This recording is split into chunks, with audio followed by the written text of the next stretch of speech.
பெண்களுக்கு வர libido problem பார்த்தீங்கன்னா அவங்க எமோஷ்னல் ப்ராப்ளம்னால வர்றது மட்டும் இல்லை, அவங்க உடம்புக்குள்ளே நடக்கிற சில மாற்றங்களால் வர ப்ராப்ளம்னாலையும் வரலாம். அதுலேயும் முக்கியமானதாக பார்த்தீங்கன்னா ஈஸ்ட்ரஜன் ஹார்மோன் குறையிறனால பெண்களுக்கு அவங்க பெண் உறுப்பில் ட்ரைனஸ் இருக்கும், வலி இருக்கும். இதனாலேயே அவங்க அந்த செக்ஷுவல் இன்டர்கோர்ஸில் ஒரு மூடு இல்லாமையே இருப்பாங்க.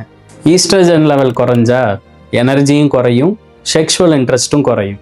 ஸ்ட்ரெஸ் லெவல் அதிகமாக இருக்கும்போது கார்டிசால் லெவல் அதிகமாகும், டோபமைன் லெவல் கம்மியாகும்.